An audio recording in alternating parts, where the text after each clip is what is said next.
must be circulating. Alors, vous avez dit que la langue tamoule est une langue de science. Et- Je dis que pour l'histoire des sciences, c'est important Et d'étudier les textes écrits en tamoul, les textes shastriques. Ilakalam, ça veut dire savoir, codifier. ouais, et enfin, C'est plus que grammaire, à travers de ça, oui.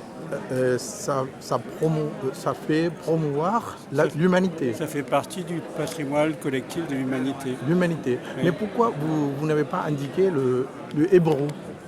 Ce que j'ai oublié. Et aussi parce que peut-être c'est plus jeune.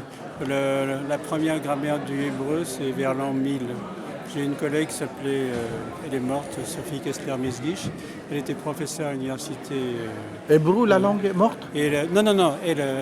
Elle a étudié, elle a fait sa thèse sur la première grammaire du hébreu par David Kimri. Et c'est le Xe siècle. Donc c'est un peu plus jeune que les grammaires arabes. Ah bon, Oui. d'accord. La langue hébreu, la littérature hébreu est attestée depuis très longtemps, la Bible, mais la littérature grammaticale en hébreu, ça commence seulement au Xe, XIe siècle. 11e siècle. Donc c'est pour ça que je n'ai pas pensé, j'aurais dû le mentionner bien sûr. Ouais. Mais... Et après, pourquoi vous n'avez pas indiqué la langue française? Est une langue compliquée quand même. Et est la une langue langue française, aussi.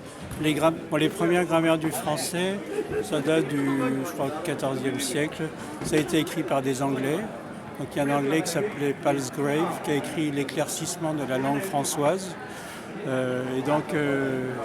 Mais c'est plus récent. Si on veut mentionner toutes les langues, on peut, mais la liste va devenir très très longue.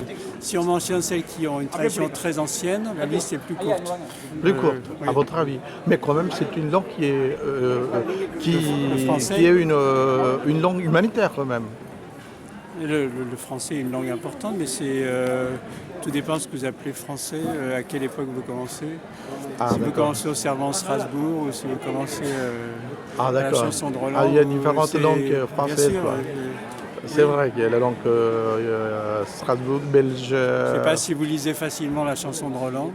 Oui, un Oui. petit peu, Mais oui. dans l'original? Non, pas du tout, mais Parce que dans l'original, c'est pas petit peu. facile. C'est pas facile, non. Non. À la Sorbonne, on a appris un petit peu, mais quand même, c'est un peu compliqué quand même. Donc on ne peut pas vraiment dire que ce qu'on appelle français aujourd'hui, c'est très différent de ce qu'on est appelé français à l'époque de Charlemagne. Blois. D'accord. Bon, il n'y a que ça. Et après, vous avez très bien dit pour le tamoul, pour le grec aussi. Et ça va.